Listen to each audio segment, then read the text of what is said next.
There we go. Let's pop that on right there. Works. And then there's just a couple slides there with photos and everything for you. There you go. I'll start off with, I'm not really a big speaker. I don't go out and tell everyone what we do. It's not something I really share with anyone, to be honest with you. And live stream, I gotta be careful what I say, I guess. So this is new to me, but we'll give it a shot. So this is 2930 Canby. We just acquired this about 11 months ago. Now, you'd refer to this one as a Hail Mary deal. Me and another fellow removed subjects on this without even having anything in place because we love the building. We got a couple of interior photos on it here as well. So this was renovated in 2017 by a large property holder out of Vancouver. And it was for sale. We were competing against two other offers. And it's a real weird one. We assumed financing on this at a very low rate for an additional 7 years. So we assumed a CMHC mortgage for $6 million at 2.7%. Now, this also falls within the Canby corridor, which is a redevelopment plan that the city put through about 3 months after we purchased that. We hedged our bet on this. So it was a kind of how we got there. This is a GP-LP kind of setup, and it's not my forte. Like, this is something my business partner Keith is right into, and he structured the whole deal. Now, I'll give you a little background. I own probably just over 40 doors in the Lower Mainland. All my stuff is in Maple Ridge, Langley, and Vancouver. So everything else I own with two partners. I'm not going to mention any names, but we are always just 3 partners. Everything's equal. This GP-LP structure was very, very new to us. We seeked a lawyer. We kind of went through the motions. But I can tell you it was a wild ride to get it done, because about a week prior to closing, we had 4 GPs that were all coming in to do the deal. We went for our final dinner to arrange the numbers, where one GP then decided to taint the pond, and everyone pulled out. So they said after I got to pay for dinner at the Keg, they said, well, what do you, or I said to my partner Keith on this one, and one of the GPs is like, well, what are you doing tonight? He goes, well, I'm going to go out and find $3.5 million tonight, which we did. Now, we brought on, this is an Addy project. Has anyone ever heard of Addy before? We've actually had a speaker at our event before. Okay, this is an Addy building. So Addy does hold a limited partner in this building. It's been a fantastic transaction with them. The building is performing way better than we ever thought a building in the Lower Mainland could. Our revenues on this building, when we bought it, were just over $400,000 a year. We've now got that up to $440,000 a year by simply just natural progression of tenants leaving and taking rents that we thought were fantastic at $1,650 for 450 square feet. Apparently, people will actually pay $2,400 for those. So every time someone gives notice, we do a happy dance and off we go to release the unit. But I'm not sure what other pictures I gave you here. This was just the due diligence that we got when we bought it. And we were able to shave costs off by about 7 or 8%. We also started including, I built storage lockers in the office, because the office was a huge office, but I don't work out of there. It's not where I'm going to hang out. It's hot. It's next to the boiler room. It's not my gig. So I changed all that into storage lockers, which we now rent for $75 a month each. I also sell internet back to all my tenants, or I'll give it for free if I have a hard unit to rent. That's the best way to get a tenant to pay more money than they should for a unit. It's not really anything overly exciting, but sorry, I went too far. It was just, it was a super neat building when we did this one. And any questions? I don't speak a lot, so if anyone wants to know something, ask. How do they find these buildings? Like, do you have a realtor? Well, I mean, you're a realtor. I'm a realtor. Right. No, I do a bunch of commercial work, so I'm on the mailing list for most of these. This was actually an emailer that was sent to me. I forwarded it to my buddy Keith, who's also a realtor downtown, and we kind of looked at it and said, yeah, this could work. We did actually hire a commercial realtor on this one, which mixed results, but we got the deal. There was apparently 2 other offers, but we don't know if there actually was 2 other offers. We got it. We had an arrangement where we had to take the original owner off of the CMHC insurance, which was a 6-month process on its own. Go ahead. Danny, what's the cap rate? Oh, God. You'd have to ask my account. I honestly don't even know. I mean, I operate it. I manage all our own stuff. I know that there's more money coming in than going out every month, and that to me is a win. And that's how we run a lot of our stuff. Go ahead. Can you explain what an Addy building is? I've never heard of that before. So Addy is a crowd. It's like a GoFundMe of real estate, but it's not a GoFundMe. What they're doing is they're selling $100, $200, $5,000 pieces of a building. So Addy is actually into this building for $843,000 because it was going so well that they actually got shut down. So we took that and we had more than enough on our own end. When we bought this, we removed subjects knowing that if nobody wanted to buy into this, we were good. We were going to do it. It wouldn't have been a pleasant journey, but as Keith said, we're going to land it. It's going to be bumpy. And until 2 days prior to completion, it was interesting. We dealt with people's trust on it. That's something that's not super comfortable. They asked for receipts from 6 years ago from when you bought a McFlurry at McDonald's. They wanted to know everything, and that's fine. We were able to provide it, and they were actually great at closing, and it went without any hitches. Yes, Kelly. I just have a question. Narrow down. So with the LPs, is there a plan for the building? Like, is there a set term to sell it or refinance it out? No, the LPs are in for the long haul on this one. That was the original plan. This is a redevelopment move. This is not a rent it and run it forever. This is wait to be bought out by the neighbor, or we take out the neighbor on our own. With the sum of the mortgage, I'm assuming that all the cash raised just was paid down for the Indian. No, we literally funded it to exactly what was owed on the building. So there was a $6.1 or $6.2 million mortgage. We raised the rest of the funds between the 3 GPs at the end. So it's me, Keith Roy, good buddy of mine, and then a notary out of Burnaby. The 3 of us are the GPs. Me and Keith operate it. Gosh, he doesn't do a ton, but very happy with that. Cash flow look like at this time with that sum of the mortgage? What is the net cash flow? We're coming out ahead probably about 12 grand a month. And then you just bank that. We're building up a war fund right now, but yeah, there's going to be some payouts, it looks like, in the future coming up to GP and LP structure. We're doing way better than we ever thought. We were running it at a net zero is what our plan was. And we figured if we could do this without it costing us anything, this is a win because every payment on that big a mortgage pays principal down quite aggressively. And really it's a play at the end for a development deal. I have a quick question. Why Vancouver right now? Rents are perfect. Rents are fantastic out there. To pay $2,500 for a studio. These are closets.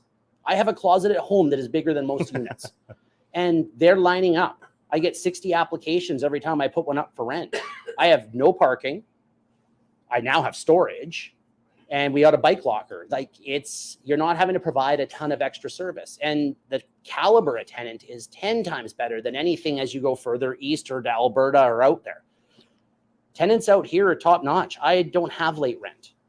We run it all through the Treasury Service with Bank of Montreal. They collect all our rents for us every month. It's in my account on the morning of the 1st.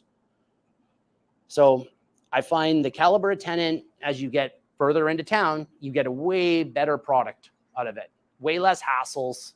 The only thing is when you charge the big rents, you have to be very quick to deal with any issues. Like I had a microwave break today. Well, we were out there today having the microwave fixed. Because when they pay that kind of money, they expect the absolute best service. Every unit is beautiful. If something needs to be painted, we paint it. Like we don't skimp. I don't run this like a landlord that's on a budget. If something needs to be done in the building, it's done and it's done instantly. And we're like that with all of our properties. Half our rental stock is houses. We've got a couple of townhouses. We got some duplexes, some smaller buildings, and then this is our big one. Excellent. All right. Any other questions? Kelly? We put laundry in each unit. That's why we get good rent out of it. Downtown, that's key. oh, it's money in the bank. I manage everything myself. I don't have a property manager.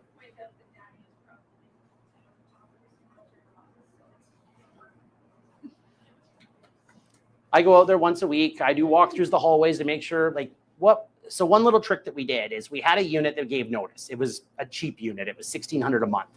Normally, I'd go re-rent that for $2,400. But it was a bottom unit. It was dark, back corner, on Canby, not exactly a selling feature. So I re-rented it for $1,600 to someone who was willing to do all the work around the building.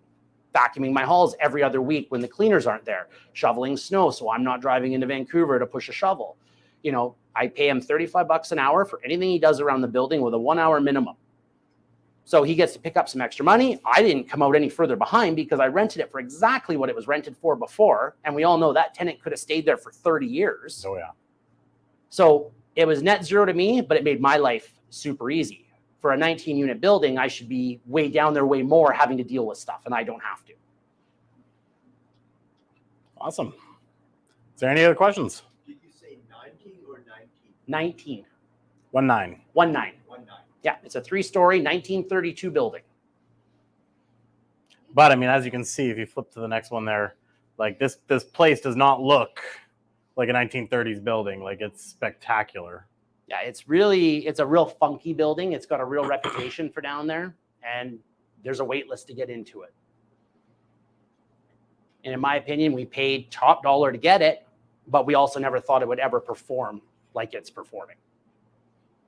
Yeah, tenant turnover is the gem. That's the gem. key. And the beauty of a small unit, again, under 500 square foot units, they don't stay forever. They outgrow them. You get a girlfriend, it doesn't fit. So you're constantly turning tenants over. Excellent. All right. Well, Danny, we appreciate that. No worries, buddy. Thanks so much. All right, I'll grab that back from there. Perfect.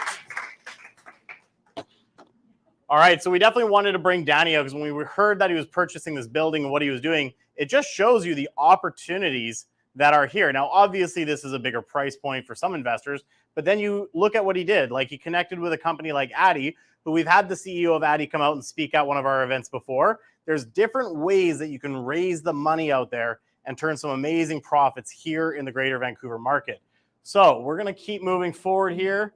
And we're going to move into our Tales from the Trenches segment. This is definitely one of our popular segments that people really enjoy because, well, if you guys are new here, you might not think, like, why is he going to show us these tales? Like, what are they?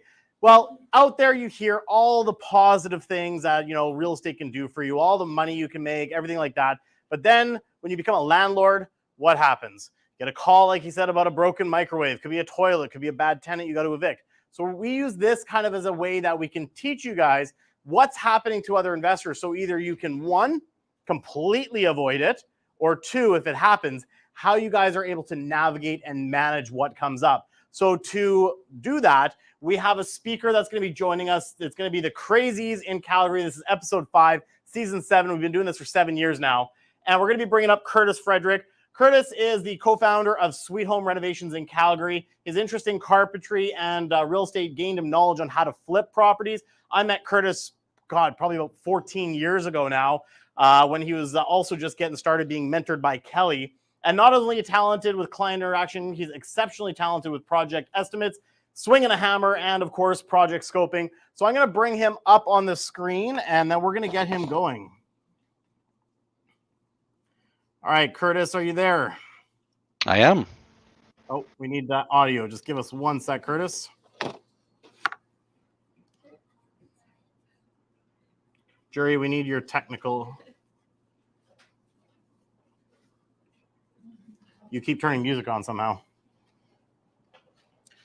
All right, Curtis. Can you hear me? Oh. Okay, we got to turn that music off there, Jury. You need to come fix that here. Jury, you got to your laptop.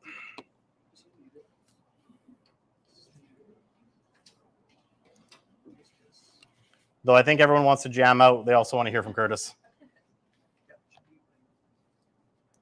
Curtis, if you have any slides, you can feel free to hit the share button and you should be able to bring them up.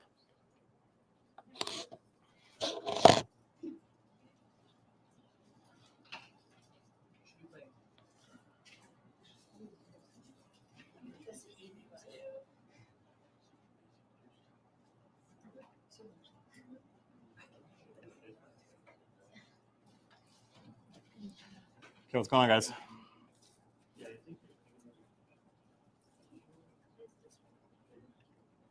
Sorry about this, Curtis. We'll get you up there shortly here.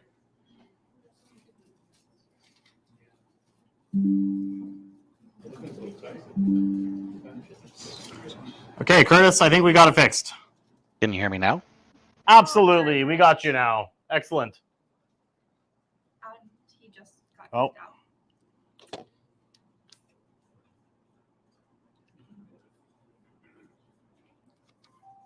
Well, There he is. add him back to that stream. There we go. You're back. Lovely. Try sharing my screen again.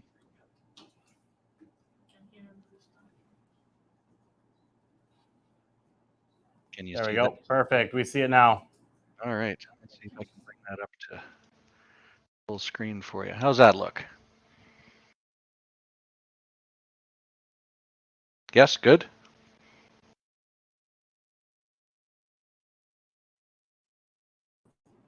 Yeah, you're good to go.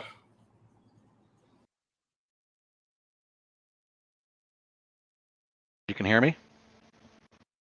'Cause all of a sudden I can't hear you. I'm going to leave it like that. Yeah, can you hear me now?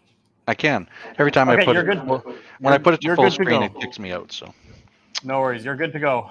all right, everybody. Hi, I'm Curtis Frederick from Calgary, Alberta, and today's Tales from the Trenches, or Tenants from Hell, are horror stories for landlords. So, when do good tenants turn into bad tenants? Our story begins in the summer of 2022, and we start off with seemingly normal tenants in a suited bungalow. We've got Mike downstairs and Michelle upstairs. All was going smooth, and both had been there for months. The problem started when Michelle would not provide copies of utility bills for Mike for payment, so it's a split utility situation. Mike informed us of the issue, and after many texts, phone calls, and emails, and almost 3 months later, we finally convinced Michelle to send the utility bills. Her fault, as she does not like authority figures, and it was a tough go from start to finish. So we thought that once we'd got the utility bills settled out, this would get better, and it did not. We kept finding more and more and more issues. What happened is, over the next few months, utilities continued to grow and become more of an issue. And of course, police and bylaw got involved, as both the tenants up and down, Mike and Michelle, were increasingly awful to each other. Now, it seems to be that Mike is very reasonable to deal with, however, Michelle is not. So what we ended up doing is talking to bylaw and police a lot, and it became clear that both were exceptionally challenging. There was multiple incidents that came to light. The police had been there back in December of 2021, and we didn't know this. We found out from the downstairs tenant, who finally sent us a copy. Mike sent us a copy of the police report, and there were school children trying to pet the upstairs tenant's dog. She started screaming at them. Parents came over, and it ended up with threats, screaming, and of course, she decided that the best course of action was to moon. That's right, moon the school children and parents. It was all caught on camera, and it hasn't gone well for her since, and I think that issue is still being dealt with the police. The bylaw's been there for dog waste and snow shoveling issues. Of course, how much dog waste? Hundreds of pounds of dog waste. No matter what we do, there's no getting this tenant to acquiesce or listen. Now, snow shoveling issues. If you shovel a driveway or a sidewalk here, is it reasonable that if the other tenant doesn't like it, they go kick all the snow back into it? Not really. So we're getting kind of a clearer picture that this continues on, screaming obscenities at all hours of the night. We have multiple recordings. So it got kind of crazy. So we've been dealing with this. We've been working with the police. We've been working with bylaw. We've been working with the owner, and it continues to kind of grow. So what else could go wrong? Well, the downstairs tenant likes to use his space and practice on the guitar, which is all fine and good because he does it during the day when everybody else is away at work. The upstairs tenant lost her job. Michelle lost her job, and she decided that every time he plays his guitar, she would blow a trumpet into the vents to mess with him, which is not very nice and seemingly unreasonable. even after talking, they don't get along. Blow a trumpet into an event and think it was reasonable. 2 hours straight. We have video proving that it was over 2 hours. So when you look at something like that, it gets kind of wild. Clearly, we're not dealing with someone who's rational, and we'll get into what that looks like. So when they're excessive, illogical, irrational, outrageous, when they're crazy, when you're getting people that you can't get through an issue, all of a sudden what happens is they start manipulating every conversation you have. So what would happen is we would get texts, we would try to answer the text, you'd get it back as a response in an email 3 days later, you'd call, and then you would get nobody, you'd leave a message, you'd get a text 2 days later, and it would just kind of loop all over the place. Very easy to get confused. Even with good notes, this is a very tough tenant to deal with. So what happened is in December, we engaged an eviction company, because here in Calgary in Alberta we use the RTDRS. That's the Resident Tenant Act group, and they basically cause us to have to deal with them. And what happened is it went to court. We got a Cinderella order where the tenant has to pay on time or it triggers an eviction. They paid on time, however, the issues didn't stop. So we kind of had to go back to square one. That's the tough part about it. You can't just throw people out in the winter here. So we kind of get stuck in this loop of police, lawyers, and of course the RTDRS. And it's gone back and forth multiple times. And now it's with the lawyer. What happened was Michelle started sending a crazy amount of messages. And by crazy, I mean like brace for crazy. 50 emails, 30 phone calls, and texts in a single day, all from different numbers. Every time you would basically try to block one number to slow it down, she'd start calling from a friend's phone or or someone else's phone, and it just kept getting worse and worse and worse. And this was going to myself, the owner, the lawyer, the police, bylaw. Police were calling me, telling me that they needed her to stop calling them. It's pretty bad when the police are asking you to help. So at some point, this all has to stop. What happened is that day with the 50 messages, one of the emails then was attacking me on a personal level. This Michelle had decided to go into my personal life and start making some accusations and going after my friends and family, and it wasn't cool. So our team decided to end all communication. We all talked, and the lawyer was asked to take over, as there was no reasoning with Michelle about anything. At some point, when you get a bad set of tenants, and it will happen one day, you have to make the decision when enough is enough, and when your sanity and your safety, which is first and foremost when dealing with bad tenants. I never went to the property. After this really ramped up and the police were there, there's so many things that have come out that it's just crazy stuff to deal with. When you don't pay your utility bills in Alberta, you get a limiter put onto your basically your meter. So they'd put a limiter on, NMAX had put a limiter onto the meter, which gives you 15 amps of power in the winter, which keeps the heat running, but not enough to enjoy your life. And because she wasn't paying the bills, she didn't like that. So she took a hammer and smashed it off the side of the house, which is exceptionally dangerous because there's 100 amps of power going through that thing and illegal. NMAX now has an order that they won't go and do anything at the house if she's there without the police being with them. So when you start hearing things that are when it goes from a reasonable person where you can talk to them to a person who's not, engaging in a reasonable nature, and you start seeing crazy, that's the time to get real help. So number one, I think the lessons we've learned from this are no matter the screening process, sometimes you just end up with a terrible tenant. Number two, when you're not getting anywhere with the tenant issue, reach out for help. Number three, when your safety, of course, is the priority. Keep at arm's length. Email, phone, and text. Going there and being person to person can put you in a dangerous situation. I know a lot of landlords over the years that have been assaulted by people. So make sure that if you feel your safety is in jeopardy, take someone with you, take the police with you. Your safety is first and foremost. Number four, recognize when you need professional help and involve your legal team. And number five, your team is super important. If you don't have one, the time to build one is now, not when you need them. So that's what we've got today for Tales from the Trenches. Thank you, Kelly, and the Keller Williams team for having me out this evening to share my Tales from the Trenches. Back to you, Cameron. All right, excellent. Thank you so much, Curtis. All right, we're going to open it up to some questions if you got a couple of moments. I do. I've got Okay. time. Perfect. Okay, does anyone have any questions for Curtis? Everyone's just kind of in shock, I think, right now. What's the status as of today? All right, the question is, what's the status of as of today?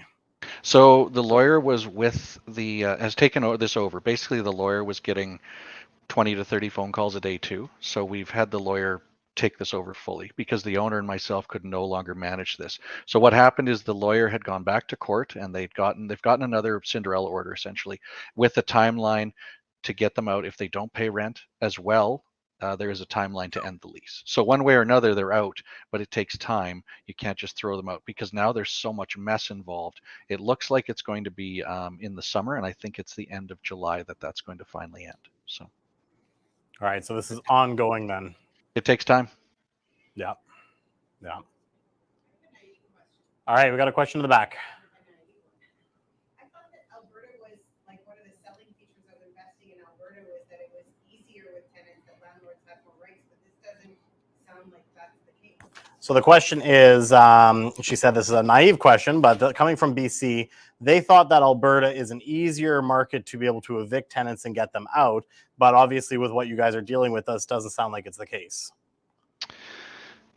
The RTD is really good to deal with. However, with the onslaught of the increase in rents, as well as, let's face it, there's problems out there right now. We've got social and economic problems. People can't afford rents, their job loss, the change in our society. We're seeing a real ramp up increase. So my personal feelings on it are it's not as easy in Alberta as people think it is. It's still work, and we can't just throw people out when it's minus 30. That doesn't work here. So even if you get a Cinderella order or if you get an order, it still takes time to work through the process. Most people are reasonable. This story is about someone who's unreasonable, and what to do about it then is immediately engage your team. We had a similar situation start to appear at another property where the upstairs and downstairs tenants were doing the exact same thing, and we got ahead of it and we said, we won't do this again. We need you to manage. And basically they're both leaving at the end of this month. So my suggestion is when you run into these problems, get in front of them right away. If your gut tells you this is an unmanageable situation, now is the time to fix it. Don't wait even one day. Excellent. All right, one more question. Does anyone have a question for Curtis? Yes, Rainer. Does a person like this get another place and do the same thing to some other poor landlord? And you mentioned she used her friend's phone. I'm starting to question what kind of friends does this lady have?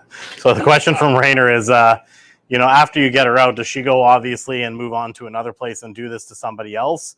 And if she's calling from friends' phones and using other methods, what kind of friends does she keep?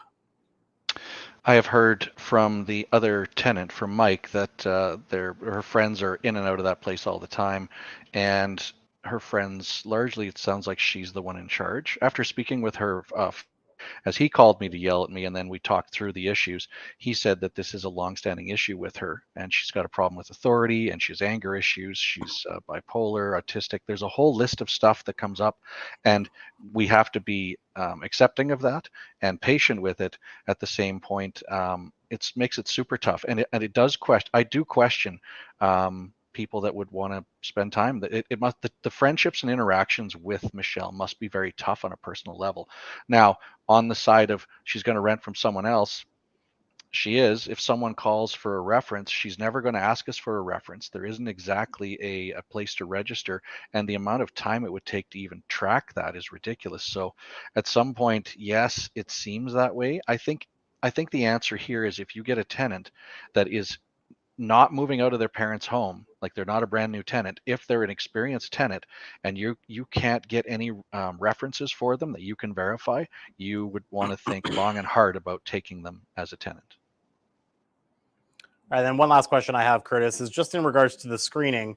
Obviously sometimes tenants do get through the screening process. Was there any flags that that became clear after the fact that you wish might have shown while they were going through it, or things that you would recommend people look for when a tenant applicant goes through?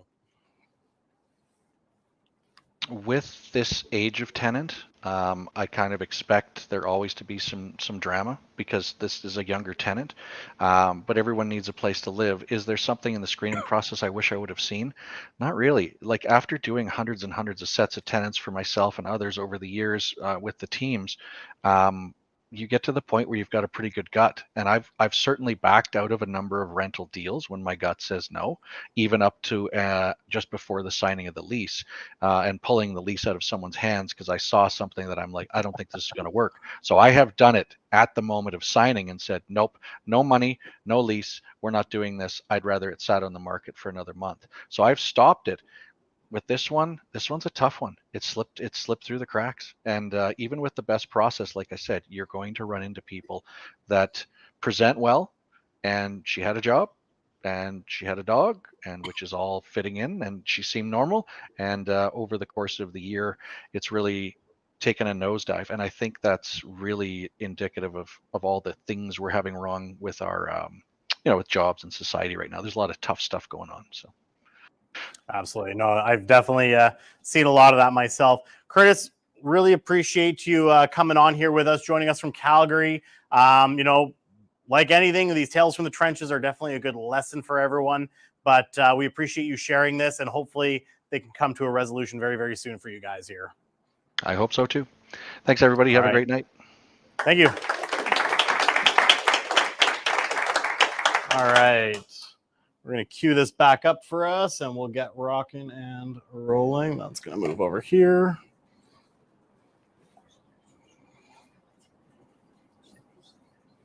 And we're going to bring this back up for you guys. There we are.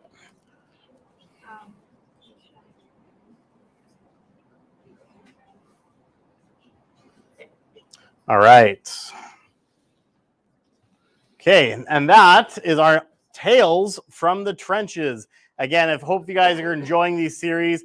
Our goal here is eventually, and we had it happen once, where we're not going to have a tale for you guys, but this is the lessons that happen as you become landlords, as you become investors, knowing these things and being able to be proactive and deal with it. The biggest piece of advice that we can take from Curtis on this one, and I think it's probably one of the biggest mistakes investors make, is not having that team ready to go. So having that team in place, you can move quick to try to head these off. So again, thank you so much to Curtis for that one. We're going to keep the ball rolling. We're going to go into our next case study. That's going to be Mr. Deepak Kumar.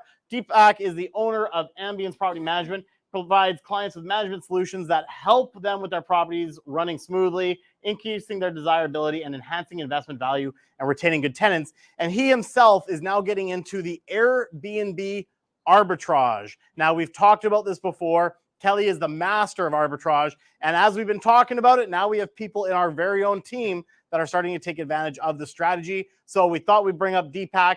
Deepak, why don't you come on up and talk a little bit about what you are doing from an arbitrage standpoint. And I'm going to give you this here. There we go. That works. And you don't need that because you're going to talk. Hi. Good evening, everyone. And nice and loud because that's only for the YouTube people. Oh, I thought it's great. Okay, sorry. Okay, good evening, everyone. So as Cameron told, it's my own business and I've been doing it for so many years. So talking about property management is basically everybody knows, it's just buying a property, finding a tenant, putting there, getting the rents in, and everything is all good. But getting into Airbnb with the same properties, it's the way I had in my mindset since I've been working as a property manager for 14 years. It was always an option when I was not looking at doing Airbnb. Somehow it was restricting me from my property management job as a property manager, kind of a conflict issue. But then what has happened with the time, if I'm managing a building and we have Airbnb units in the building, so it comes as two services I am providing to the same client or the owner, like if the building owner or the tenants, even the Airbnb guests are living in the building, they are not my tenants as a property manager. They are guests of my host, like the owners of the rental unit. But then still, I have a job to give them a service. So somehow that was clicking me, but it was stopping me at two. Um, so what happened is a couple of months back, I'm just giving you a real fresh story about it. Like, I had a bit of more time from my work due to my contracts. So, and at the same time, there were tenants, they were giving a notice to move out. And then I thought, okay, so I have to find a tenant and rent this property. And at the same time, I thought, since I'm doing it all in the building which I'm managing, why not let me try running as a host, finding a tenant for the property, for the unit, wherein the building owner gets a good tenant, has a cash flow issues, not being any negative stuff. But at the same time, I take that unit as a tenant, like as a lease, and I sublease as an Airbnb unit, hosting it. It worked out well because I know I have handled some Airbnbs in the past, but I have never become a host. So once I did it, the main thing was kind of staging the unit. So seeing stuff for so many years, I just tried doing it by myself. Like sometime we do a lot of small works at our home rather than hiring a contractor. So I did my own staging and we listed them. And I was wondering whether I would get a booking or not, because my holding cost comes for the rent being paid to the building owners, my internet cost, my hydro bills, and at the same time, the cost for the staging, like all the furnitures. And within 2 days, I got a booking for a month. So it was just at a kind of, at the right time, I got a good deal. And then same month, I had another tenant who gave a notice that they're moving out. So it clicked right time, the right things. And I got into doing Airbnb hosting, but that was just with a discussion with the building owners, because it's kind of a conflict also for me. And that becomes easier for handling it if you know the building, you know the building owners, you have built up a trust, you have built up a repo, and still at the same time, we should have those things in a proper written agreement. I think that's the thing I can say about the arbitrage for the Airbnb as a property manager. I don't know how long I'll be able to speak, for 10 minutes or 12, but then if you have any questions, you can always raise your hand and I'll try to answer to my best knowledge. Okay. What lessons have you learned Deepak, Airbnb it's like a hosting, and you have a lot of services to provide to the customers. Either we say them guests, clients, tenants, or customers. It gets you more into the service industry. And you have to be a bit different when you're handling an Airbnb and a property manager. So that's what was a bit of thin line for me, like managing the same building with tenants, and the tenants don't like the short-term Airbnb guest.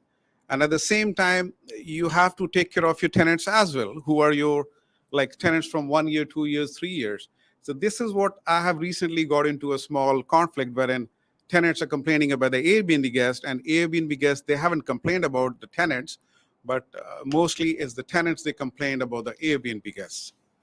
So that's what I've learned. So it's very kind of fine line for me to handle it. Like, they both are my customers. So, but I think it works out. Yes, Yes, Liddell. Liddell. I'm just on the management side of things. How's the cash flow going? So the question is, how's the cash flow going? Okay, so cash flow wise, I'm an operations guy. I don't look much about plus minus stuff, but I just know like if I'm spending $1,500 every month for the rent, the hydro bills, and the internet, and if I'm making say like $2,000, so I'm making 500. If I make more, that's good, but I think I should not be in the loss. The money I have put in buying stuff, um, maybe in like 3 months or 6 months, I'll recover that money, and they would be become as an asset of ours. And we can even sell them in future if you want. Excellent. Kelly. Yes. I have two questions. One is, what are the type of people that are booking with you? And maybe tell people about how you started in your basement too. Oh yeah. Okay. So the kind of people who are booking the 2 Airbnb units I have in Chilliwack building, where Kelly also has 2 of them.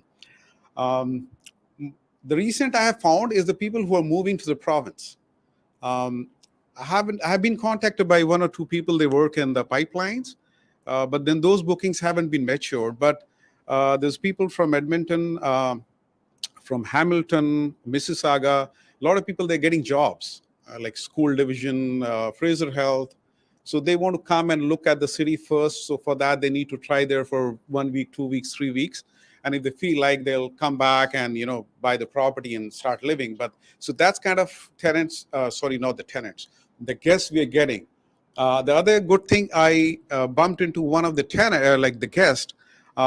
They booked the place because we have that rec center next to the building. I think there's some sports event is going to be happening next month, and it's just a walking distance, like 2-3 minutes of walk from that building.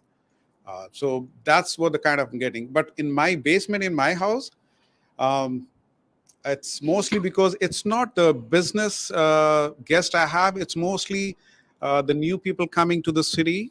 The people coming to the city, like the parents, bringing their kids to join a university kind of thing, like going and having them doing their admissions and then going back. So I'm all getting the family people in my basement in my house mostly. Okay, so we have a question on YouTube here. They said, can I ask where these Airbnb properties are? So you mentioned the one is in Chilliwack, and then you have your basement suite now running. What city is that one running in? Okay, my basement one is in Surrey, and the Chilliwack ones, they are in Chilliwack. Yeah. But another thing is, it just depends like where all have, because I haven't gone out of the market for the buildings I don't manage to do an Airbnb. Yeah. It's everybody's not as you think you are. So it's kind of hard going into a different building with a different management company, with a different property manager, and putting your guest in there, and I don't know whether they get that same service what I can give to others. So yeah. And then the second part of this, which I can answer, is she says, from my understanding, in Vancouver, you can only Airbnb your principal residence. That is the case for Vancouver. That's the city of Vancouver. There is a lot of restrictions towards getting the actual license. Several investors have tried to skirt around some of those rules, but they just unfortunately were not able to. Vancouver is really cracking down. But a lot of the other cities, while they might have bylaws against it, they're not as forceful, or they're more complaint basis. So anytime you are going to take on a strategy like this, you are taking on a risk that if the city doesn't allow it, there could be complaints that could eventually get you shut down. So just be aware of that anywhere you're doing it, look into the city bylaws and know what their process is for dealing with it if you want to run that. So yeah, and that's good for the investors too at the same time. So yeah. Any Okay. other questions? Excellent. All right. Deepak, appreciate it. Thank you so much, my friend. So the reason why we wanted to bring Deepak out is, again, just to see that there's a lot of opportunity that you can start to look at without any ownership either, right? So in this case, Deepak is actually renting from an owner in the building that he's managing. He saw the opportunity and said, hey, I can become a stable tenant for you guys, and then create cash flow for himself as well. So sometimes, let's say you know someone who has a friend, let's say like Danny, maybe, that one's tough because it's Vancouver, but someone who has a multifamily building and they're getting frustrated with tenants or anything like that, you can become a solution provider to them by renting it from them, doing an Airbnb arbitrage, and then making the profit on the lift. So there's some great opportunities with that. I know Kelly's been running those for several years now with great success. So we're going to move forward with our presentation here tonight. And again, don't forget, guys, if you've been enjoying this, grab your cell phones, take some photos of our speakers, what you've been learning. Post it on social media, Instagram, Facebook, tag the Kelly Fry team, use the hashtags Investors Performance Group or IPG 2023, and our amazing team is going to be picking a winner at the end of the night for some awesome prizes. All right, now speaking about the other side of Airbnb, and this kind of correlates to what we just said with the question with, cities that might not have bylaws that really go forward with what you're looking to do. And we're going to be going into our next episode, episode 5, Chilliwack is going down. And with further ado, I'm going to bring up Miss Kelly Fry, our reigning queen of Airbnb, with another exciting for us, not so much for her tale about what's going on with her Airbnbs. So I'll give you that, and I will give you that. All right. And by the way, that tenant in Calgary is my tenant that Curtis is managing. He's been my property manager for at least 10 years, and he actually stepped down on that house. He couldn't take it anymore. It's the first time that's ever happened. So luckily, he's still managing the other properties. And, we will persevere with this tenant, but it's a lot nicer having the lawyer handling everything. I used to work for Rich Dad Education. I was a mentor for 9 years. I worked across Canada, helping people to learn how to invest in real estate, build portfolios. And Curtis was one of my students many years ago. So long-standing friendship there. And Deepak used to be my property manager in Winnipeg many years ago. I went in 2005 to buy properties. At my peak, I had about 23 houses or duplexes in Winnipeg. And then fortunately, Deepak moved here. So that worked out well for us to have him here. Okay, so Airbnb updates. I got this letter this week.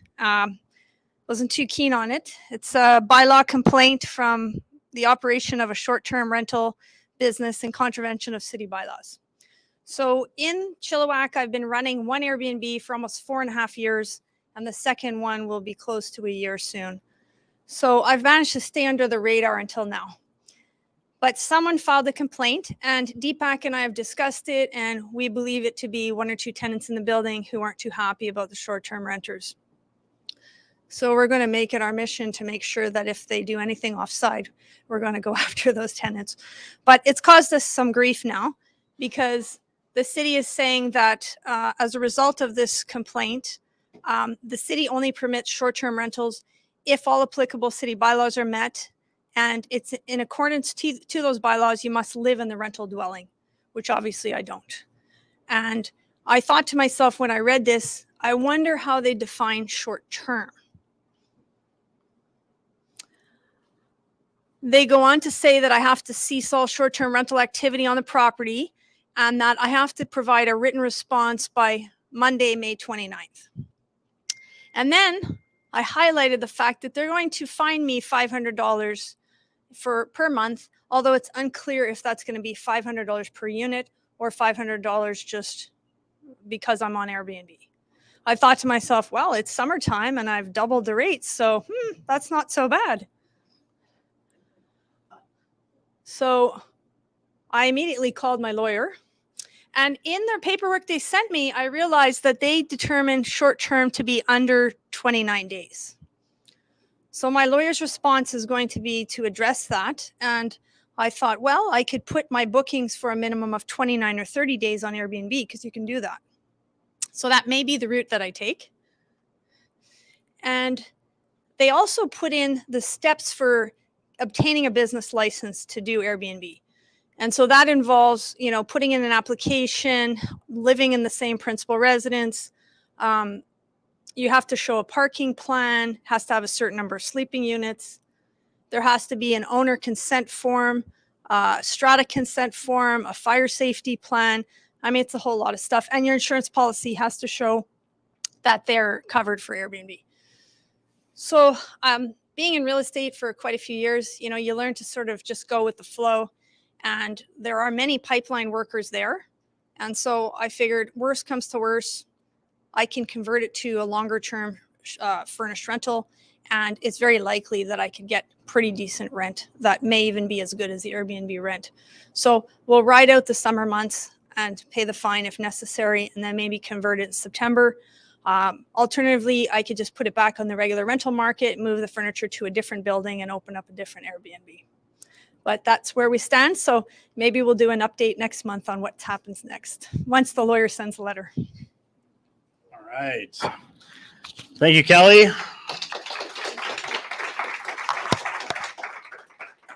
So like I said, at the end of the day, you need to know what's going on with the bylaws you're operating in and having those game plans, right?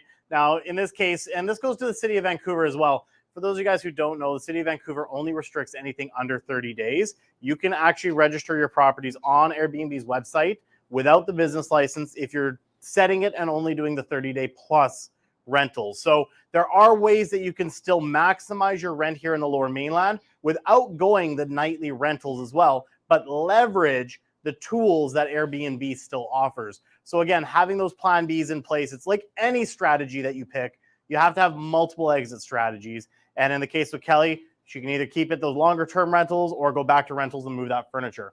All right.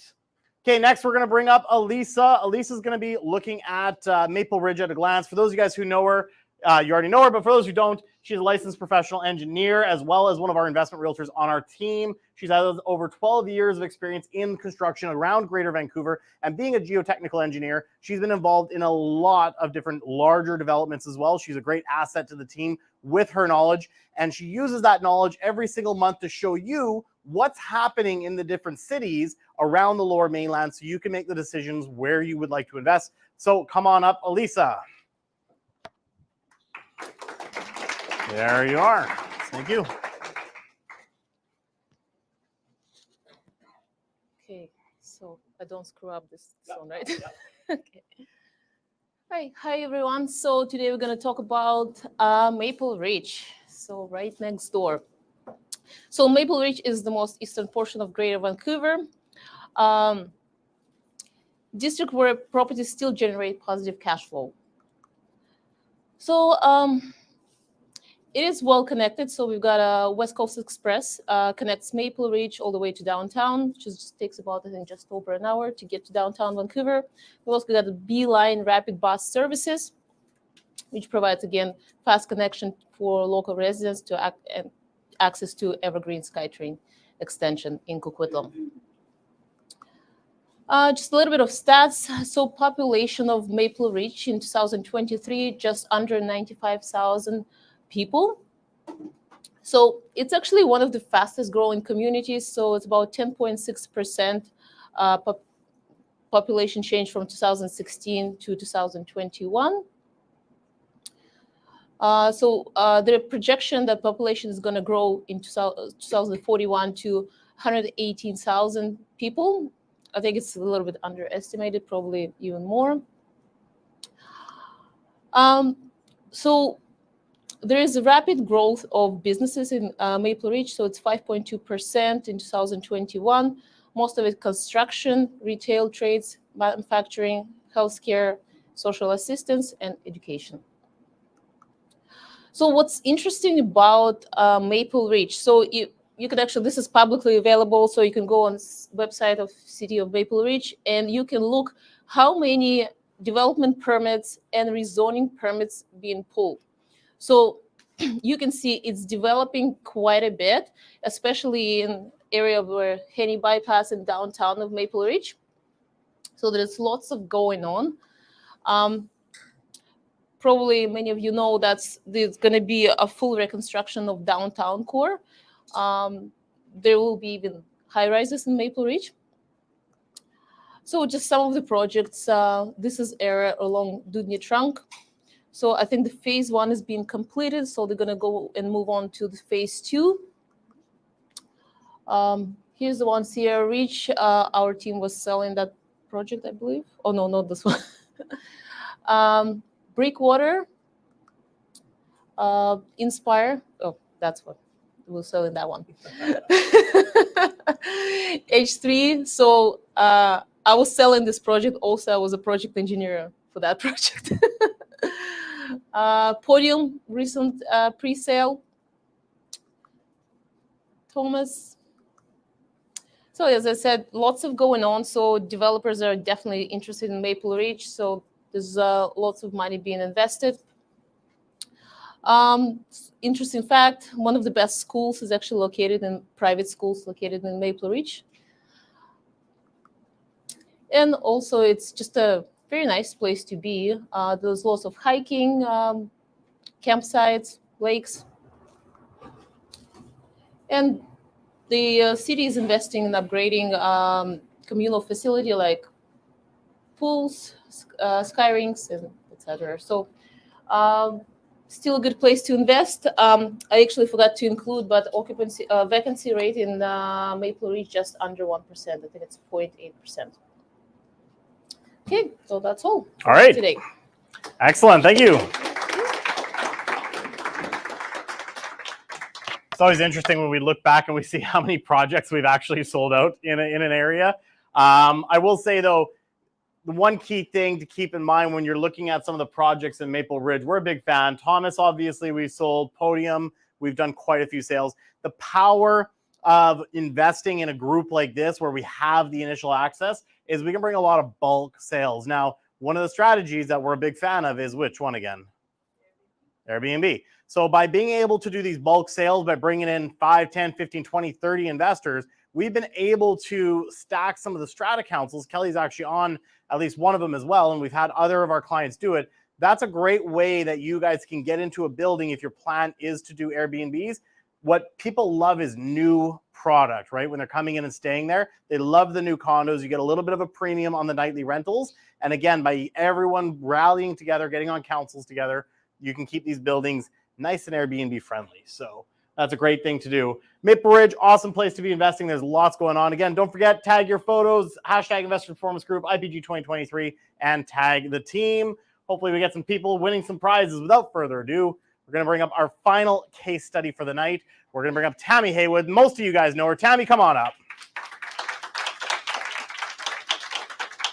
For those of you guys who don't, she is the owner and president of Stylish Design, Inc. She's been working as an interior designer in the real estate space for over 25 years now. And with her knowledge and expertise, she is more than happy to help homeowners, investors in maximizing the value of their home. She has actually worked significantly with our team. And in fact, she has been the stage designer for all of Kelly's Airbnbs. And now she is taking on the arbitrage herself. So I'm going to bring up your presentation. So I'll give you that. And that's the microphone. You can clip it to yourself, hold it, and give me just 2 seconds to do that.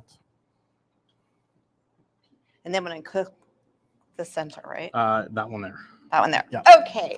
So I'm Tammy. Thank you for this.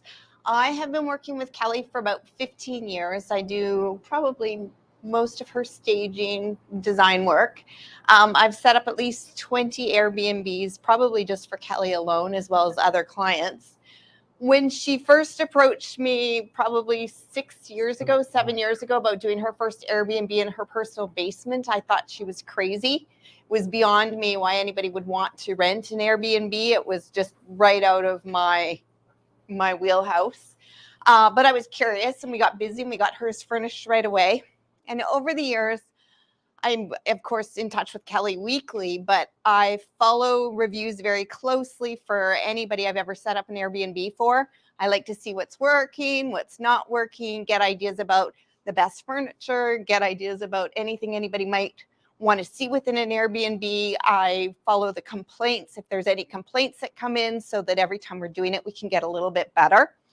And I am very interested in real estate investment, but Vancouver is very dear. It is a very expensive place to invest. And I have a very low risk tolerance compared to other investors. And so I saw for me Airbnb as an opportunity that I could get into the market, generate some positive cash flow, but minimize my risk and the amount of capital that I needed to get into it. So that's a little about me. So the key things for me with arbitrage was I didn't have to come up with the entire cost to buy a unit. My real only commitment was that I was committing to an annual lease, which didn't terrify me as the amount I was investing to. I knew that I had to carry my monthly costs beyond rent, being hydro, being some internet, being some cable, and some insurance. So pretty minimal downside. And I wanted to test the market before I actually invested to make sure in terms of buying a unit, to make sure I actually enjoyed the process, that I was good at it, that I could manage it. Maybe it wasn't going to be for my lifestyle. Maybe I wasn't going to be good with tenants or guests. I just didn't know. And so this was a great way to kind of dip my toes into the water and see for myself. So the other thing about arbitrage is you're not stuck to a single location. If you buy a unit, you are where you are. In arbitrage, if you decide a unit's not working for you, you can at some point go and rent another unit pretty easily without having to worry about the market conditions, getting in and out at a certain time. I was a little leery of strata councils. We've heard all sorts of stories about people investing and then having the strata council decide that they didn't want short-term rentals. It was not a battle that I wanted to have. And by approaching someone like Kelly, who had her own building, I could get an agreement to do a short-term rental and know that the deal was always that I was going to do a short-term rental and it wouldn't be kind of ripped out from under me at any point in time. Easy to finance. So in terms of buying the things that I needed for my unit, I could put it on a credit card. I didn't need a bank loan. I didn't need to do credit checks. I didn't need to do any of those things. It was really super user-friendly and easy to do. I could have it set up in a matter of weeks. An easy exit strategy. If for whatever reason it didn't work for me, I knew in a year I could, end my lease and call it a day, or maybe Kelly would want to take it over. Maybe I could sell it as a project to another investor. I just knew that it wouldn't be a challenge to unload. And again, I wouldn't be at the mercy of the market at a given time. So again, I had a lot of fears going into it. I didn't know if I could figure out how the app would work. I didn't know if I could manage it myself. I didn't know if I would need a manager. I found the app super, super user-friendly, super easy, way, way easier than I could have ever imagined. I was worried, what if I got a bad guest? How would I manage it? And what I've learned is that I have my settings so that I can determine whether or not I want to rest or to rent to any given guest at any point in time. So I check all their reviews. If they don't have reviews, I ask for more information. I trust my gut. If something comes up, I had somebody say that they were thinking of having a bunch of cousins over for dinner one night because they were going to Abbotsford to visit cousins. And it kind of flagged to me, if they were going to Abbotsford to visit cousins, why didn't they go to the cousin's house? So it was one that I kind of convinced them that it was probably not the right unit for them. I always make sure that I tell everybody that it's a really quiet, well-managed building. If that's what they're looking for, they're really going to enjoy it. If they're looking for something a little more lively, it's probably not the place that they want to be. So touch wood, I've had really good guests, but I do think it comes from managing their expectations and my own at the beginning of the interaction. Didn't know if it would take too much time. I've got my own business. I'm really busy on a daily basis. I've got kids, I've got a husband. I wanted to make sure that it was going to be manageable. And I've certainly found that it's really a matter of probably 15 minutes a day. I've got currently now 2 Airbnbs up and running. And I would say really it doesn't take me any more time than that if I don't want it to. So the key for me was getting started. So again, for anybody who is interested in following the same procedure, basically what you want to do is find a landlord who's willing to let you run as an STR. You want to get it written into your lease so that it's really clear what your intentions are and that you've been given approval. Definitely get your own insurance. Airbnb does offer insurance, but if you're worried about liability, it probably will not be enough for you. Also, the advantage of separate insurance is that you are offered loss of business protection. If for whatever reason there's a flood in your building and you have to turn away guests and you're out while they're doing repairs, they're still going to cover your loss of income. And then the other key is to hire great people. So I've got great cleaning. I've got people that I can call on if something's broken down. I've done my own staging, so I feel pretty confident about that. But again, the staging is important for sure. And then this is kind of my timeline. So I was up and running in 2 weeks. I got busy. I signed the lease. I arranged for the utilities to go in.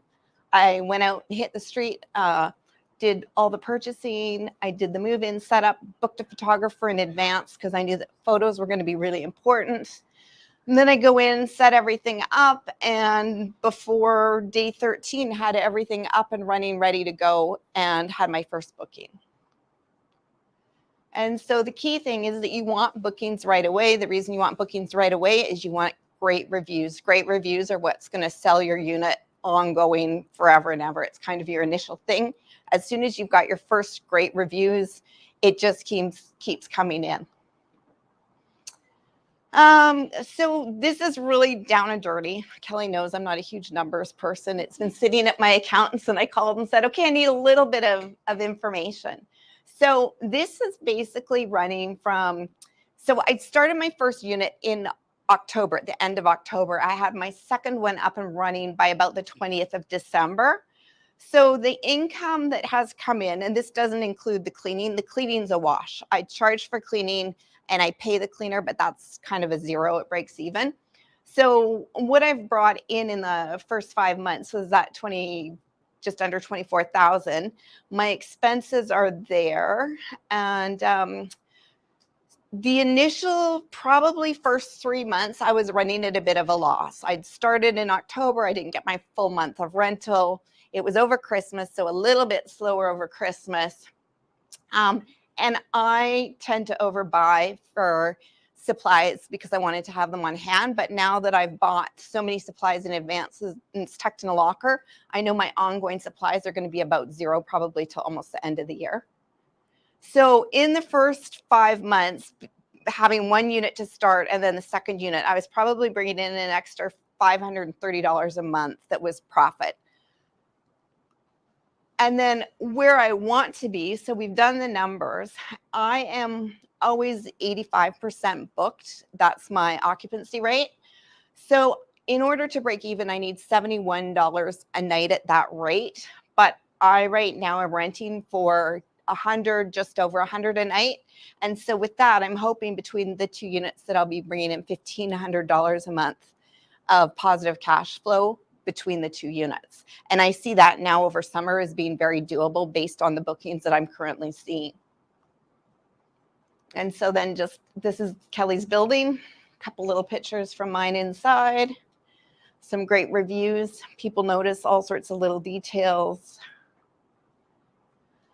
One of the things that I've learned is economy of scale. When I had my first unit in the building, cleaning was very expensive for me. We had a couple of issues.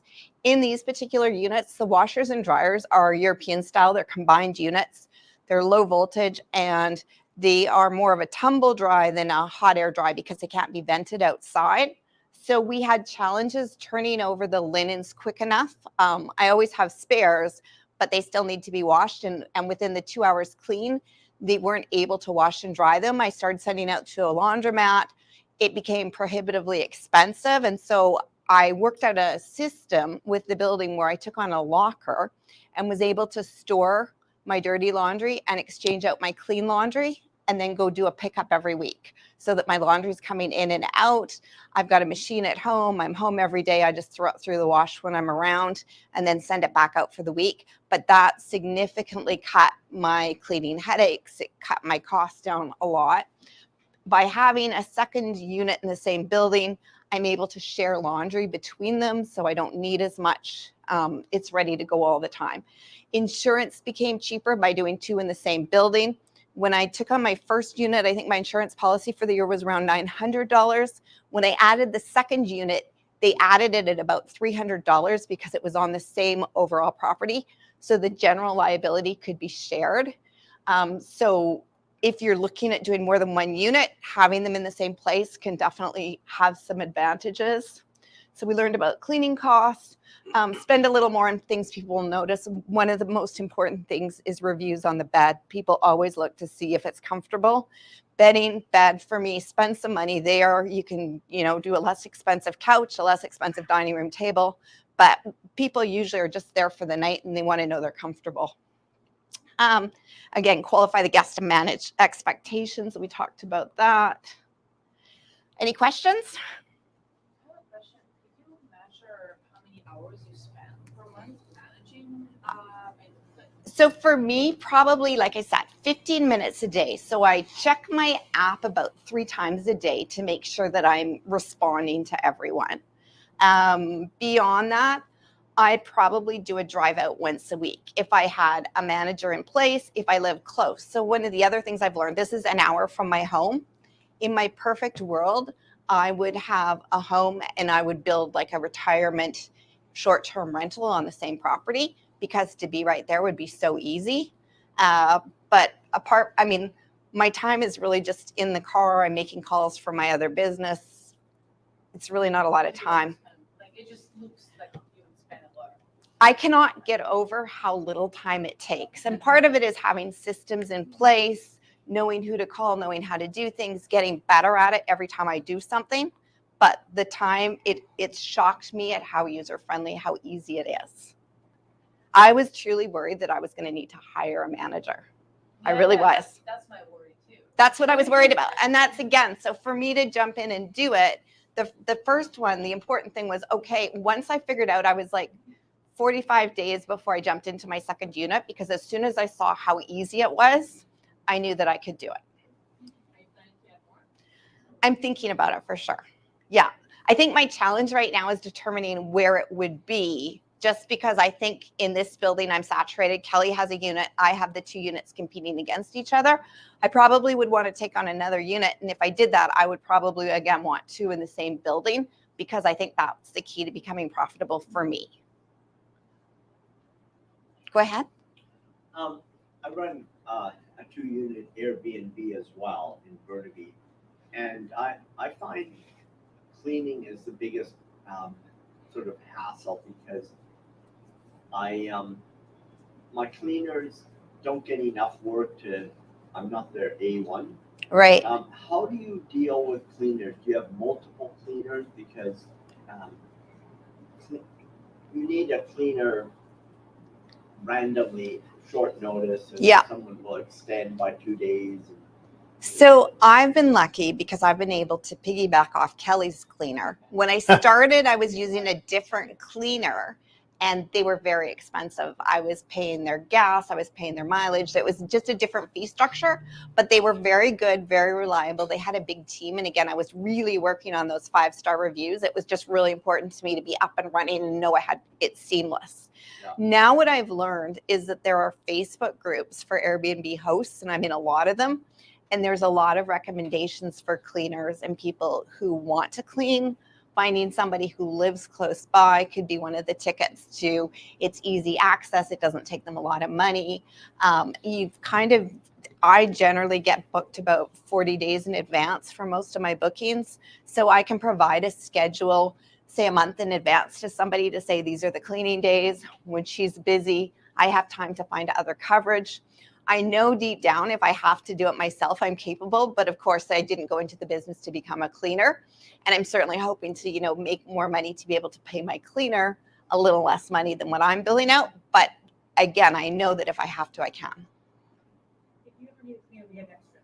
Okay, that's good to know. Just to tell you, I reached out to one cleaner who charged $45 an hour and didn't do bedding, and I thought, wow, I should have just quit my job and Our cleaners will put supplies there, look at the calendar themselves, go there when we need them to, do laundry at their house. I think cleaners are a little bit like guests. You have to manage the expectations right up on the front end. And yes, we can be held a little bit hostage by somebody says, I will do this or I won't do that, but they already have a foot out the door. So you're always looking for your next possible replacement. And they're not always the easiest to use, but we figure it out. Well, as you and I have discussed, sometimes having that backbone actually helps. Like, I don't know how good I'd be at saying, okay, it's time to go, you got to go, but my cleaner is great at it. actually my cleaner now is not bad. She was a guest for 5 months when townhouse flooded.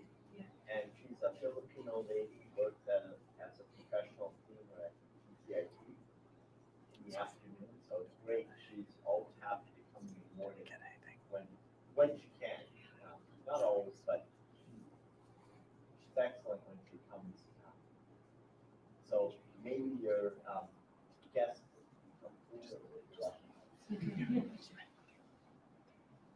Any other questions? Kelly. About some of your guests, what providers Okay, so this was interesting. My very first guest was out of England. She was a host herself. She was coming to visit a boyfriend. Over the Christmas season, I had a couple stay with me for almost 3 weeks. They were from Kelowna. They had tired from the Lower Mainland to Kelowna, and they had a daughter who had children, and they wanted to spend time with her over the Christmas holidays.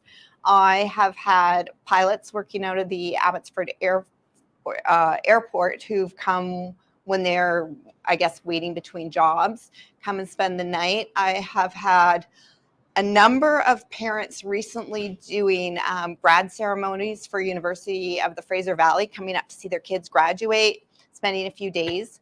I have a regular client whose mother's in the Abbotsford hospital. He and his wife fly out from Ontario about every couple months, and they always come to stay with me. So it's been, there's a couple of bodybuilder competitions coming up that I've been approached for. I have already talked my way out of those because they are very hard on linens. So when I raised the fact that, my linens are very expensive, everything's new, and I will be charging for any damage, they're very happy to move on and find another host. So that's one of my no-goes. I have had a couple flags raised with people, and like I said, I can usually convince them that I'm not the place that they want to stay and they can move on, and somebody else books me. I don't. I know in the States it's really common, but my competition up here, I get a pretty penny for cleaning. Like, I'm charging $100 a night for cleaning, and if they're willing to pay the $100 a night cleaning, I'm not out of pocket for doing other than that. And I've had some really great guests come for one night and then come back. Right. Excellent. Well, thank you very much. I think you've got some contact information here, right? Yes, I do. Let's show your contacts. She'll want that back. There we go. Yes, please. All right. So if you want to connect with Tammy, make sure you check her out. She's got a website, stylicious.ca. She's on Facebook, Instagram. Again, if you guys are thinking about getting into Airbnb, she has been instrumental in helping a lot of our clients get that set up. And then there is her contact info if anyone wants to take a shot. And then I'm going to swap back to our main presentation. Excellent. Okay. I'm going to stop that share, and we're going to bring back this one.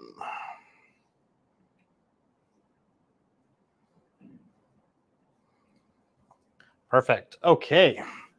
And we are going to move into the market update. So what on earth is happening in the market right now? And things are definitely different than they were last year. We were talking a little bit about it last month that, we said last month it went from a sizzle to a full-on burn. Well, just like the weather outside, it is scorching out there right now. So we're going to go through a little bit about what I want to show you. It's going to be a little different format today. We're going to go through the numbers like we normally do from an annual, so like a May to May or April to April, I should say. But I've got some updated stats as well that's going to show kind of the trends. And here's an article that just came out actually a couple of days ago. Average Canadian home price is up more than $100,000 since January.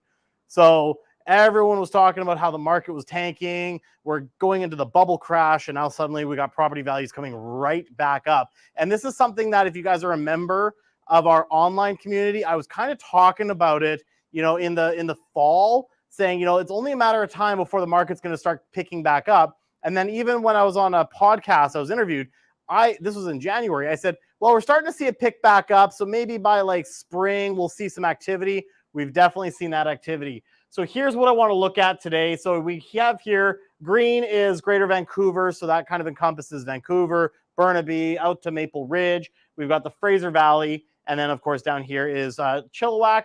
What we're looking at right here is sales. This is what the media was focusing so heavily on when they said the market was tanking, the market was going down, the sales had dropped 50%. Well, sure enough, it did. I mean, you can see the significant drop in sales. This is beginning of 2021. You can see where the market kind of peaked. Sales were going up, and then we just came right down. Here we are, January 2023, and the trend has been moving upwards. But the key component of that is it's not just sales. but the inventory level as well. What was the key saying that we heard all over the place? It was low inventory. That was what everyone was talking about during the pandemic. We had never seen as low inventory as we had during the pandemic. Well, you jumped this around on me, put it out of order. All right, so here is the inventory levels for the pandemic times, okay, some of our peak levels. Well, here we are right now. Inventory is going up a little bit because it's spring, but if you take a look at this line here, we are actually lower inventory than most of the pandemic. So if we have an increase in sales happening, well, guess what that means? With low inventory, our sales to active listing ratio has put us back into a seller's market. We're showing around a 32% sales to active listing ratio, and anytime we go above 20%, we're in a seller's market. And you can kind of see that trend all across the board. Even though it still says sales or inventory is down, it's showing inventory is down because you can see it here. But here's the average prices. This is what we wanted to look at here. We are seeing that upward swing. This is January again. When we saw the market shift, we had two big announcements with bank interest rates. Neither of them moved. They stayed steady. Buyer confidence has come back. And again, I wanted to show this to you guys because I felt it was very, very important as we look at the remaining stats that we typically look at, because we're going to see a lot of negatives. And those negatives, while the prices are down year over year, what that tells me as an investor is that there's room for growth. So when you look at all of these numbers I'm about to show you, think about the cushion that was created, because we already set a high watermark for prices. Prices are down, but we see the trend line. I like to look at least 2 to 3, maybe 4 months. Well, we're into month 5 now, and we're seeing that trend line continue to go upwards. So let's take a look at the market. We're going to move out east and move our way into Vancouver, starting with Chilliwack. Again, property values are down 22% year over year. But I can tell you this, and Kelly and the team can attest to this, I've been basically living in Chilliwack for the last 2 months, showing house after house after house. With one client, I have lost 7 times already in multiple offer bids. Every single one of those were against a subject-free offer, way over the asking price. When we started looking at homes, we were starting in around the 600 to 700 range. Those same homes that would have been comparable back in January are now listing at 750 to 800 in that same area. So we're definitely seeing the market has shifted quite a bit, but there's still room for growth according to the year-over-year stats. Here's a big one to look at. Listings are down almost 50%. We have a lot less inventory in that market, and that's across the board. We're seeing that negative. Again, property values are down on condos and townhouses. To me, that 11%, that's a cushion, right? That's where it could go back up to, assuming the market continues to keep pace to what we're seeing right now. Abbotsford, same story here. Inventory is down. Prices are down year over year. I mean, even 23 days is still not a long time to sell a property. That's, just over 3 weeks. And that's, again, because we got a lot of inventory where sellers are still a little unrealistic. But with the right marketing strategy, we are seeing properties selling within 5 days again. So that number I anticipate is going to come down quite a bit. Mission market, again, this one always makes me laugh. 39 listings, but it's up 105%. Just because there's just not a ton of attached inventory in that market. Same with townhouses, only 26 for sale. But condos have stayed pretty steady. There wasn't a huge drop, but there's still some drops here. But even detached, we're back over 1.1 as an average here. We were talking, it was under $1 million again not too long ago. So we've seen that market already come back in markets like Mission. Langley market, again, $1.6 million for an average detached home, down only 9% now, 10.7 on townhouses. Condos are only 3.1. So again, you're seeing that stabilization. The property values are coming back up, and the losses that happened are starting to get rectified. Inventory, again, down across the board here. Surrey market, it's the same story.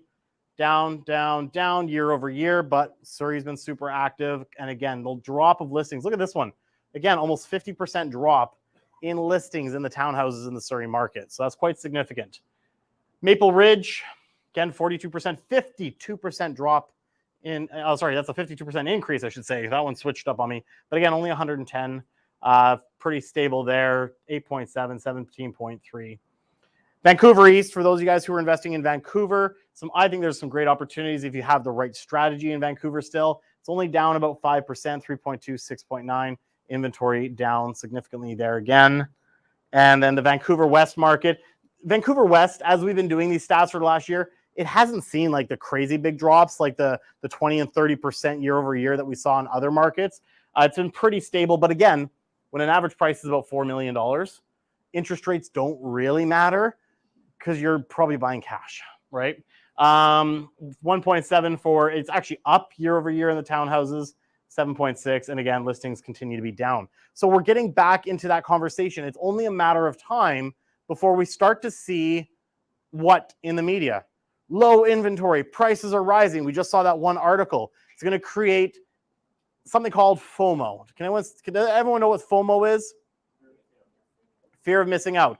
So as smart investors, we're going to look at this and we're going to analyze it and say, maybe there's some opportunities here. Again, you have to pick the right properties, the right areas, the right strategies, but there's probably some good growth that's going to happen in the market because the average buyer, they're not analyzing these data points, right? We're looking for, hey, where can we take advantage of the market? We want to say, I guess we've already bottomed out. It's already on the upswing. Let's catch it on the rest of that upswing, pick the right strategy, and who knows how long this will go for. Now, keep in mind, another article just came out and inflation rates hit 4.4%. They were slightly higher than the target. A lot of that due to property taxes is one of it, property values, several other aspects. So that could mean the government might look at that and say, if it's gone up slightly, we might need to do something. So that's where we as investors, again, it's very strategic, the types of properties and the strategies we're going to pick that it can ride out in case anything happens. Again, most of us are long-term holders, but while the market's good, might as well make some short-term money, right? So this is right out of the Fraser Valley Real Estate Board. Housing market sales remain steady. Despite persistent inventory shortfalls, housing sales remained steady in April as buyers took advantage of the continued pause in interest rate hikes. Buyers will continue to find opportunities in the Fraser Valley with prices remaining strong. We expect to see inventory increase over the coming months as sellers seek to capitalize on the price growth after sitting out for so long. Again, you saw that upward curve in the inventory, but that's not a super sharp curve, right? We're already into May, so the spring market is probably coming towards an end in the next month or two, and then people will start going away for summer. But the demand continues to show that upward trend. So I think we're going to see some pressure for a while. Our members are starting to see a rise in multiple offers. Tell me about it. On properties as the spring market kicks in. It is definitely an exhausting thing to go into multiples, but there's a lot of opportunities. There's been some great properties that I've seen that investors can go and take advantage of, that the days on market still rack up. And what does that mean? If the days on market starts going up, we can do what?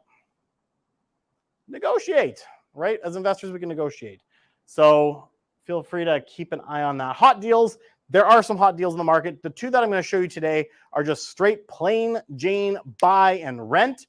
But if you really get creative and you start thinking outside the box as an investor and how to maximize your cash flow, you can really blow these out of the water. But there's quite nice properties. This one is both of them are out in Chilliwack. Again, just because I've been living in Chilliwack. You can ask Kelly, I think one day I was out there 4 times in 1 week, and one time I got stuck in 2.5 hours of traffic. So I live in Chilliwack. I said, Kelly, don't shut down your Airbnbs. I might just rent them out for the next 2 months until these buyers get under contract. We got a 5-bedroom, half duplex, 3-bathroom, 2,708 square feet, built in 2005, 3 bedrooms up and 2 bedrooms down. Upstairs, you're getting about, we roughly estimate about 2,500. Looking online with what's going on. And right now, the existing tenant downstairs is paying $1,631 for a 2-bed, 1-bath. This is how the numbers break down. Straight rental, self-managing it, right? You can bring about $4,138 a month. It's listed at $800. Kelly actually had it under contract, so we know you can get a better price on that. Anytime you get a better price, it's going to lower your mortgage amount, increasing your cash flow. After some property tax, insurance, vacancy, repairs in your mortgage, breaks about $33 a month. So this is a great little investment. And you almost break even, a little bit of money in your pocket, but you're going to be able to capitalize on what's going on in the market. And again, if you were to sit and be creative, what happens if you call Tammy, furnish the unit, and run an Airbnb? That's a great way you can really maximize, let's say, the upstairs unit and the rent that you can get. So down payment's about $176,000, $14,000 for property taxes, supposed to be $1,500 for legal, $750, $450 Mortgage, we're assuming at about a 5.45%. And your return on investment right now with current interest rates is sitting at around 18.79%. So pretty good return. And again, you can modify that if you get creative and think outside the box. Another beautiful one here. This is 8680 Bellevue Drive. It's been on the market for about 2 days now. It's a 6-bedroom, 2-bathroom. So it's got a 3-bedroom up, 3-bedroom down. I like to call these kind of the unicorns because they don't really exist that much. They're hard to find. And when you have a 3-bedroom basement suite, you're really able to maximize the rent. And you're not paying a lot more in the market for that extra 1 bedroom in the basement. So that's kind of the key factor there. It's about 2,780 square feet. Built in 1960. Upstairs has had quite the renovation. The kitchen looks beautiful. Downstairs is a little bit more original, but still in great shape. $2,650 I estimate for up based on what I was seeing in the market online. $1,800 down. This is what the numbers look like. You can see like the kitchen's nicely renovated. It's a great little investment property. So $850 it's listed at right now. They're not holding offers. So good opportunities for someone who moves quick. You're looking at about $4,400 a month in gross potential rent with a cash flow of about $113 a month. Down payment $170, $15,000, $1,500, $750, $450, and there's your mortgage assumption. And this one's got a slightly higher return just due to the cash on cash being as well slightly higher. But again, great opportunity. This one is owner occupied, so there's no existing tenants. You don't have to keep it as a straight rental. One of my clients bought a house in Mission a few months back. Tammy helped with the staging on this one. He turned the whole house into an Airbnb to really maximize that cash flow. He bought that thing for about a $975 in Mission, and we estimated his gross profit on that, assuming he kept up the occupancy, was around $800 a month. So this is again where you can have your cake and eat it too. But these do work right now in our current market for the short period of time for now. Yep.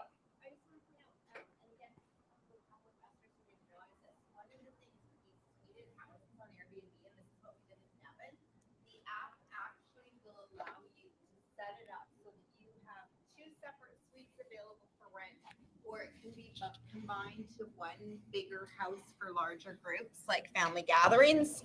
So you can Airbnb it out as 2 separate suites, or the app will actually manage your vacancy for you and allow you to rent out the whole house at once if you've got a larger group who's interested. Fantastic. And sometimes you do have those larger groups who need all those bedrooms, right? Well, I think, Kelly, one of your best properties is still your 119th, right? The house. And again, because larger groups love that. Yeah, absolutely. So great ways to think outside the box. All right. With that being said, again, I just wanted to throw that up there. Just want to do what we can to help Debbie and her family just help rebuild here with everything that happened with them. Super unfortunate. I know all of us hope that that never happens. So feel free, take that screenshot if you guys haven't already. Donate, help them out. This literally happened, Melanie, what was it, 2 days ago? Sunday night, yeah, maybe so 4 days ago. Very, very recent. So doing what we can to help them out. And I know they're amazing. What they're doing too is they're rallying around trying to find their neighbors' Airbnbs right now. Like they're thinking about the neighbors as well on top of their needs. So that's fantastic. So, all right, we got more QR codes. So feel free to flip your phones out. Don't forget, follow us on our social media. We're on Instagram, Facebook, Twitter, TikTok, and YouTube. You can follow us on any one of those sites. Big shout out to our marketing team that's been doing a fantastic job. Sophie and Jury. You've seen Jury running around taking photos. He's going to be posting those to our social media. Sophie will be posting those to our social media, and she's keeping everyone updated with what we're doing with your listings, with different opportunities, where we're out in the community, everything like that. Kelly and I are also on TikTok, so you can follow along. Kelly does all the dancing, and I do all the advice. She's looking like, come on, Cameron, don't lie. Manning Up on Real Estate podcast. We've got some great episodes. We were counting it the other day. We got over 35, I think, episodes on, so you guys can go and check those out. Listen in. Melanie's been a past guest of ours. Kelly, Pete has also been on our podcast, so feel free, tune into those. And Sophie and I are working on hopefully coming up with a plan to get some more episodes on there for you guys soon. We have an online investor performance group, Facebook group. I highly, highly, highly recommend you join this group, because this is where you connect throughout the rest of the month with our community here. You don't have to wait till the next meeting to send a message, post a deal you're working on. And one of the things that I'm doing every single month, every single week when available, unless I'm not in Chilliwack, is the Monday morning market update. How many of you guys listen to the Monday morning market update? A few of you guys. Melanie, what do you think of it? Amazing. Appreciate it. Everybody should be tuning in. So I appreciate that. I'll give you your $50 later.